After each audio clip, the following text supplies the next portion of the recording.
bidang akademik atau kurikulum di SMP 14 Darawang. Terima kasih ya Ibu.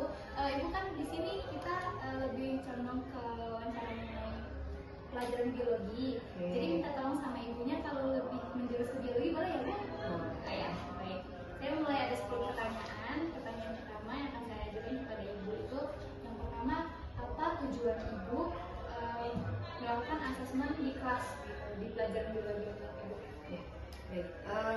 Asesmen adalah salah satu tahapan dalam kegiatan proses pembelajaran setelah kita melakukan proses pembelajaran. Asesmen juga kan seperti yang sudah kita ketahui ada asesmen formatif, ada sumatif ya. Nah, asesmen itu masing-masing memiliki tujuannya masing-masing. Kalau asesmen formatif itu kita untuk mengukur bagaimana ketercapaian proses pembelajaran yang sudah kita lakukan sejauh mana.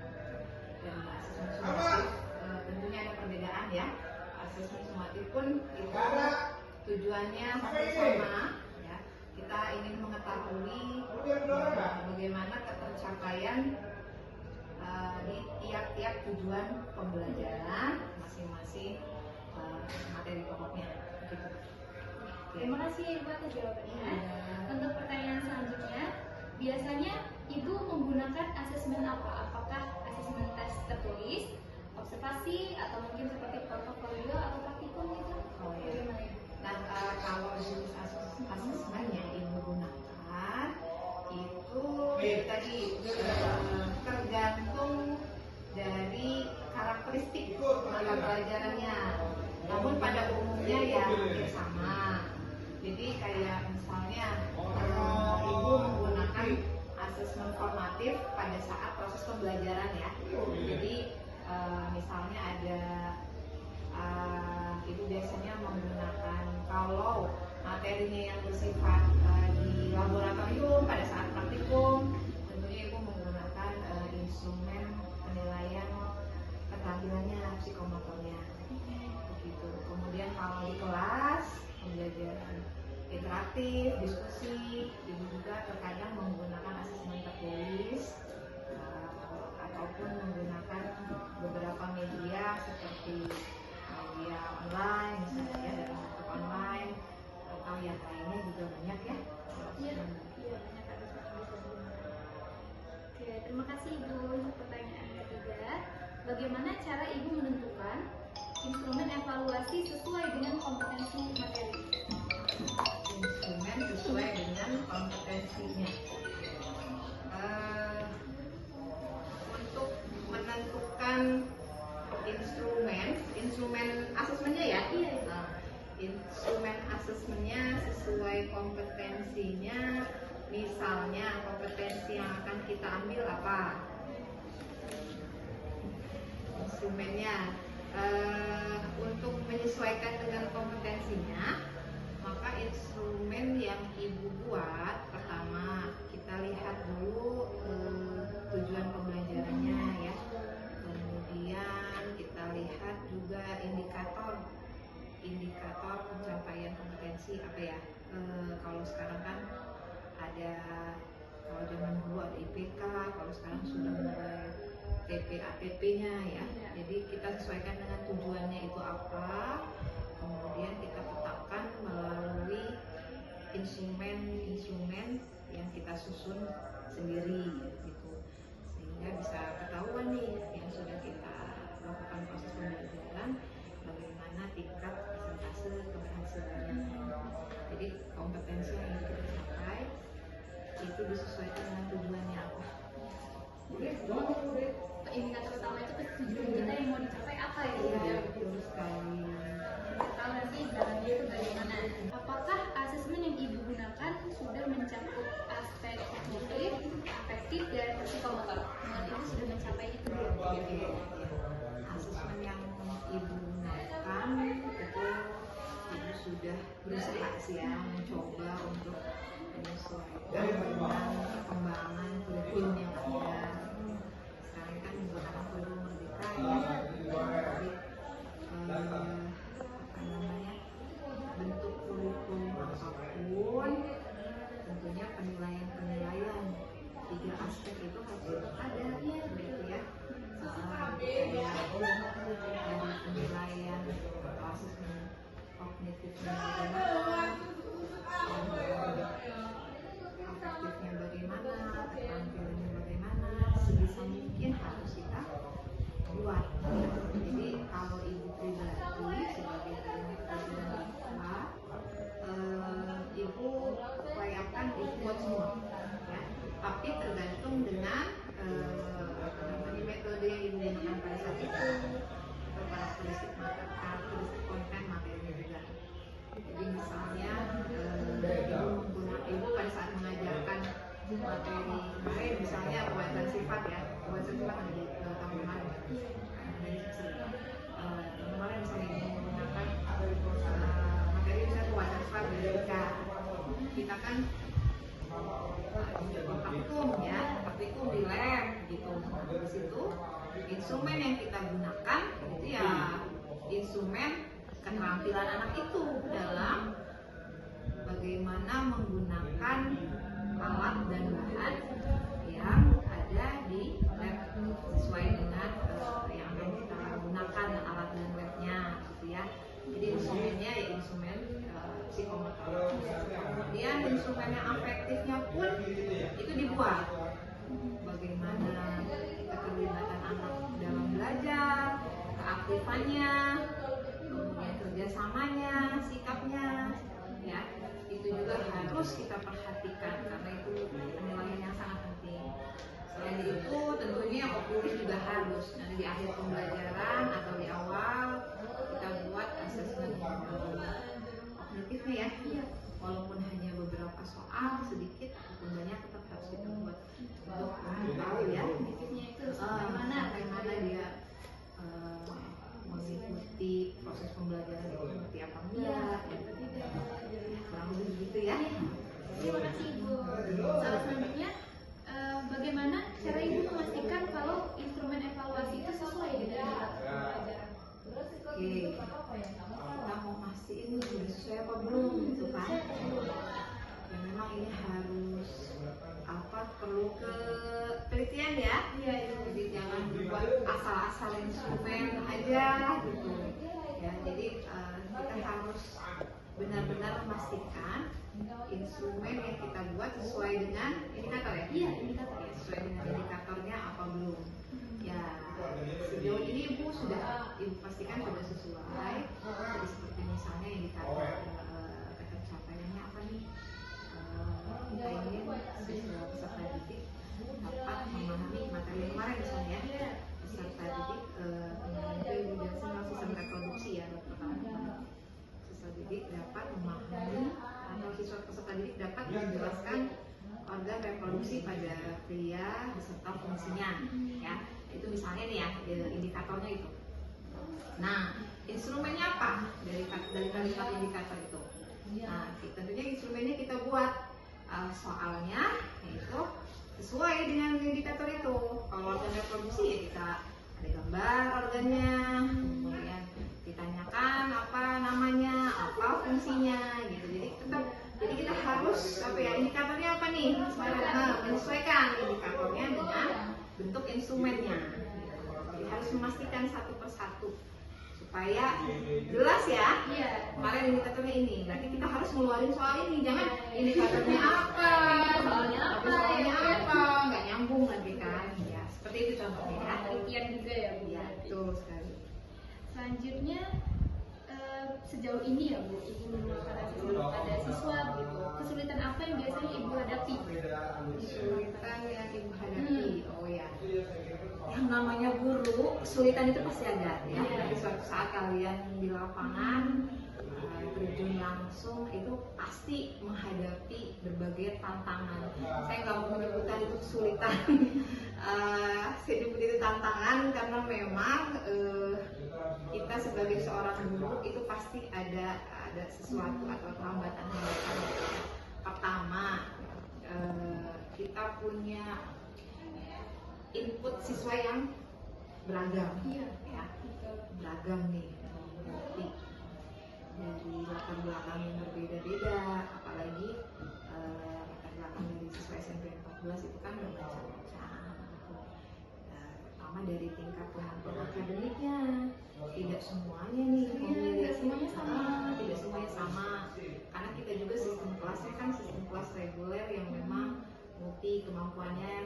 campur heterogen ya kan, yang ada kelas unggulan itu udah nggak ada lagi ya. Nah sekarang udah nggak ada lagi. Jadi semenjak kurikulum merdeka kemarin kita heterogen semuanya campur. Artinya itu tadi kalau malah kita menggaungkan diferensiasi, itu tadi ada beberapa perbedaan dari segi karakteristik akademik siswanya, dan tentunya ini menjadi sebuah tantangan bagaimana kita mau untuk melaksanakan proses pembelajarannya supaya tujuannya ini tercapai semua. Gimana dengan siswa yang beragam ini gitu. Kan ada yang siswa mungkin agak lambat gitu ya, agak lambat dalam menerima materi, ada yang cepat. Sedangkan kita mengajar dengan siswa yang banyak, misalnya kelas 30 orang. Nah, ini yang menjadi menurut diskusi menjadi sebuah tantangan, bagaimana caranya supaya tujuan itu tetap tercapai. Salah satu strategi yang dilakukan adalah tentunya tidak menggunakan metode yang sejenis, metode yang sama gitu ya. Nah, untuk anak-anak yang memiliki kemampuan yang lebih, itu kita berikan treatment atau kita berikan latihan yang lebih dibandingkan teman yang lain gitu. Jadi kalau yang teman yang lain mungkin sebatas sampai sini, nanti yang lebih juga berikan soal lagi tambahan gitu. Karena dia memang lebih cepat gitu, dan mungkin ya menurut dia itu udah lewat bagi dia kan, kayak ini mah udah ngerti gitu. Ini menurut dia itu terlalu mudah gitu. Sedangkan menurut teman yang lain kan itu susah gitu. Jadi kamu udah ngerti kan itu, udah Bu, dan itu tambah ya soalnya gitu. Dan tingkat kesulitannya lebih tinggi. Coba kamu bacain ya Bu. Jadi itu ada pendekatan mungkin pembelajarannya, ada pendekatan tersendiri untuk siswa yang seperti itu. Kan hanya beberapa biasanya, nggak semuanya. Gitu ya. Iya. Baik, selanjutnya pertanyaannya, sejauh mana menurut Ibu asesmen ini efektif menilai kemampuan dari siswa? Untuk mengukur asesmen yang kita buat ini efektif atau tidak, itu bisa dilihat dari hasil evaluasi yang sudah kita lakukan. Jadi pahamannya kan setelah melakukan asesmen kepada siswa, kemudian kita coba analisis ya dari hasil-hasilnya. Kalau misalnya dalam bentuk pilihan jamak, pilihan berganda, yang lainnya itu kita coba analisis menggunakan analisis berganda ya, analisis hasil belajar, analisis butir soal. Di situ kita bisa melihat sekarang banyak aplikasi ya yang bisa digunakan, yang bisa mempermudah kita untuk memahami bahwa asesmen yang kita buat, instrumennya itu apalagi bentuk soalnya ya, kayak soalnya ini, instrumen ini udah pas belum, bisa diterima apa enggak kan, gitu kan ada validitas soalnya kan, karena ini juga sudah bertahun-tahun kan kita punya koleksi soal nih gitu. Jadi koleksi soal kita yang memang validitasnya baik, itu kita gunakan lagi untuk akan datang gitu. Jadi soal ini bagus nih, jadi kita pakai lagi. Kan biasanya di beberapa aplikasi itu ada soal ini dibilang jelek atau tidak diterima, kan ada gitu. Ada memang aplikasi yang manual Excel, ada aplikasi yang sekarang banyak lah nanti. Karena itu biasanya dilihat dari hasilnya, hasil yang yang menjawab betul dari soal itu berapa persen, yang menjawab salah berapa persen gitu. Kayak misalnya kalau soal itu terlalu mudah, hampir semuanya itu kan soalnya terlalu mudah, itu juga kita nggak bisa mengatakan soal itu juga bagus nih karena betul semua, kan nggak kayak gitu. Yang bagus itu kan presentasinya kan ada berapa persen. Malah yang menantang siswa itu ya Bu ya. Iya, bagus. Iya enggak ya, bagus enggak itu kan kita ada presentasi soal ya, kayak tingkat kesulitannya mau buat sulit, sedang, mudah. Tingkatannya. Jadi enggak juga kita buat soal mudah semua gitu, enggak. Jadi harus campur, ada presentasinya. Nah, biasanya lebih banyak presentasi sedang, yang sulitnya 25%, yang ini 20%, 30%, tergantung gurunya sih, beda-beda ya. Jadi biasanya lebih banyak tuh di sedangnya. Jadi situ kita kelihatan tuh dari hasil evaluasi yang kita buat setelah kita melakukan asesmen, itu akan terlihat hasilnya sejauh mana nih instrumen yang sudah kita buat, asesmen yang sudah kita buat ini sudah sesuai atau enggak nih gitu. Kalau kadang kita udah buat merasa sudah bagus, tapi ternyata anak nilainya banyak yang rendah gitu ya. Nah ini kan perlu dievaluasi misalnya ada apa nih gitu. Nah itu yang harus kita itulah contoh-contohnya ya. Lebih seperti itu. Baik, terima kasih Ibu. Ya. Pertanyaan selanjutnya, apakah Ibu pernah melakukan refleksi terhadap instrumen dari asesmen? Boleh minta contohnya juga Ibu? Refleksi. Ya. Ini refleksinya kadang kala Bu suka lupa. Refleksi ini kadang-kadang suka lupa. Siogianya harusnya itu dilaksanakan setiap melaksanakan evaluasi ya. Refleksi harus untuk supaya kita tahu gitu sampai ke depannya kan bisa gitu. Jadi untuk refleksi yang sudah Ibu lakukan itu refleksi terhadap asesmen ya, tentunya pernah Ibu lakukan ya refleksinya. Misalnya seperti ini, kita melakukan sebuah asesmen sumatif misalnya, asesmen sumatif untuk beberapa tujuan pembelajaran gitu ya. Tujuan pembelajaran. Nah refleksinya adalah siswa, artinya kan gini, ketika kita melakukan sebuah asesmen sumatif itu kan sudah melalui tahapan-tahapan proses belajarnya ya. Nah di sini setelah kita melakukan evaluasi asesmen sumatif misalnya, kita refleksi ke anak. Refleksi itu kan banyak bentuknya ya. Iya. Banyak bentuknya. Kalau refleksi yang biasa Ibu gunakan, ada refleksi yang ringan-ringan aja misalnya. Bagaimana perasaan kamu setelah belajar hari ini misalnya. Itu juga bisa menjadi sebuah refleksi. Coba nak, Ibu kadang minta pendapat anak-anak atau Ibu buat pakai aplikasi kadang ya. Ada aplikasi apa sih? Padlet ya. Ada tuh yang kayak biar anak-anak bisa lihat semua tuh. Jadi kayak perasaan kamu setelah mempelajari pelajaran hari ini apa? Nanti anak-anak jawab kan boleh mau HP kan di sini. Tapi dalam aturan guru kalau nggak dipakai dari guru kadang-kadang pakai HP. Jadi anak-anak coba nak isi pakai link. Biar anak-anak perasaan saya senang dengan pelajaran ini. Apa yang kamu dapatkan dari pelajaran ini? Itu beberapa pertanyaannya. Pertanyaannya nggak terlalu sulit, apa yang dapat pertanyaan? Apa yang kamu dapatkan dari materi ini? Misalnya, contoh-contohnya apa? Gitu. Nanti anak-anak ada yang menjawab tuh saya ternyata kemarin belum tahu tentang penyakit ada sistem reproduksi misalnya. Sekarang saya jadi tahu, sekarang saya jadi bisa menjaga kesehatan dan sebagainya.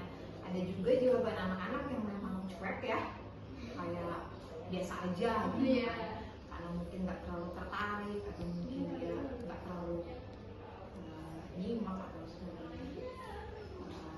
Pertanyaan yang lain misalnya, apa yang kamu lakukan, apa yang akan kamu lakukan ketika sudah mengetahui pelajaran ini yang sudah kamu pelajari? Saya akan lebih macam-macam jawaban anak-anak. Saya akan lebih menjaga kesehatan saya akan lebih bisa menjaga diri saya, gitu ya. Banyak hal jawaban-jawaban itu. Kemudian apa yang akan kamu lakukan? Itu pertanyaan-pertanyaan refleksi itu, pertanyaan ringan yang bisa menjadi kita cerminan bahwa inilah respon anak-anak. Ketika ada respon yang kurang baik atau negatif, nah ini akan menjadi bahan perbaikan kita ke depannya. beberapa refleksi yang contoh ya yang pernah ibu lakukan.